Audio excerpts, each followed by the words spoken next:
नमस्कार. काही गोष्टी अशा घडून जातात की त्या खूप काही चिरकाल टिकतात आणि म्हणूनच असं म्हणतो की या गोष्टीचा जो काही इम्पॅक्ट आहे तो पुढच्या शिमग्यापर्यंत म्हणजे या शिमग्यातून पुढच्या शिमग्यापर्यंत तो चालूच असणार आहे. असंच काही हातकंगणे मतदारसंघात झालेल्या महायुती आणि महाविकास आघाडीच्या खासदार धैर्यशील माने आणि बाबासाहेब पाटील सरोडकर यांच्यातील लढतीबाबत मानलं जात आहे.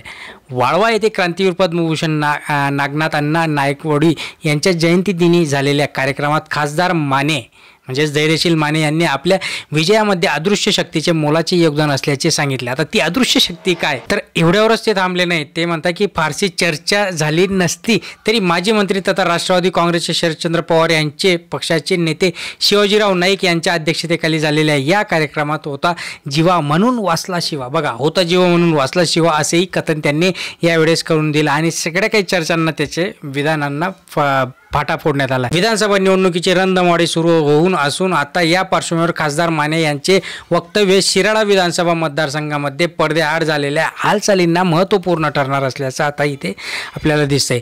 गत निवडणुकीमध्ये नाईक भाजपचे उमेदवार होते तर गेल्या वर्षी त्यांनी गुढीपाडव्याच्या मुहूर्तावर खासदार शरद पवार यांच्या उपस्थितीत राष्ट्रवादी काँग्रेस पक्ष म्हणजे शरदचंद्र पवार गटामध्ये त्यांनी एंट्री घेतली. यामुळे शिराळ्याचे विद्यमान आमदार मानसिंग नाईक यांचा राजकीय प्रवास बिनधोक झाल्याचं आता मानले जात आहे. म्हणजेच तरी या सगळ्या गोष्टींना प्रदेशाध्यक्ष आमदार जयंत पाटील यांचा वाळवा तालुक्यातील 48 गावातील मतदानाची किनार आहे. आमदार नाईक यांनी जिल्हा बँकेचे अध्यक्षपद देऊन वाळवा शिराळा तालुक्यामध्ये ताकद देण्याचा प्रयत्न देखील केला असताना तरी मतदारसंघात आपले शब्द प्रमाण राहील अशी व्यूहरचना त्यांनी करून ठेवली. नुकत्याच झालेल्या विधान परिषदेच्या निवडणुकीदरम्यान आमदार नाईक यांनी पक्ष आदेश डावलल्याने आरोप शिकापचे जयंत पाटील यांनी केले. यामुळे आमदार नाईक यांच्या निष्ठेबाबत संशय निर्माण होत असताना दिसतोय. संशय दूर करण्यासाठी तेही अद्याप पुढे आलेले नाहीत. अथवा आमदार जयंत पाटील यांच्याकडूनही याबाबत काही शब्द किंवा भाष्य केलं जात नाही आणि यामुळे शिराळा मतदारसंघामध्ये राजकीय फेरमांडणीची शक्यताही नाकारताना येत आहे आपल्याला दिसते. याच पार्श्वभूमीवर खासदार माने यांचे वक्तव्य आघाडी आणि महायुती संशयाचे वाटवड निर्माण करू शकणार आहे. मतदारसंघात गत निवडणुकीमध्ये अपक्ष मैदानात येऊन 50,000 मतदान घेणारा महाडिक गटही यावेळी ताकदीने विधानसभेच्या तयारीला लागलेला आहे.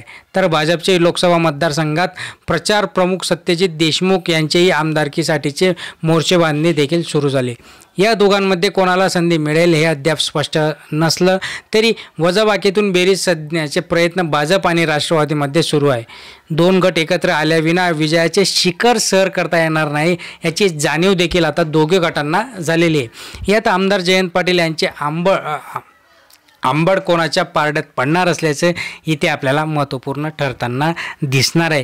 अशी स्थिती असताना देखील राष्ट्रवादी काँग्रेस अध्यक्ष उपमुख्यमंत्री अजित पवार यांनी आमचे ज्या मतदारसंघात आमदार होते त्या जागा आम्ही घड्याळ चिन्हावर लढवणारच अशी भूमिका स्पष्ट केली. यामुळे दोन्ही गटांच्या आणि उमेदवार मैदान उतरण्याची शक्यता देखील आता आपल्याला दिसते.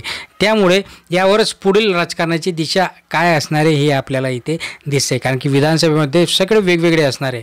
लोकसभा निवडणुकीमध्ये महायुतीत शिवसेनेचे खासदार धैर्यशील माने यांना शिराळा मतदारसंघामध्ये 80,730 मते मिळाली तर महायुतीचे शिवसेना ठाकरे गटाचे बाबासाहेब पाटील यांना 90,000 मते मिळाली.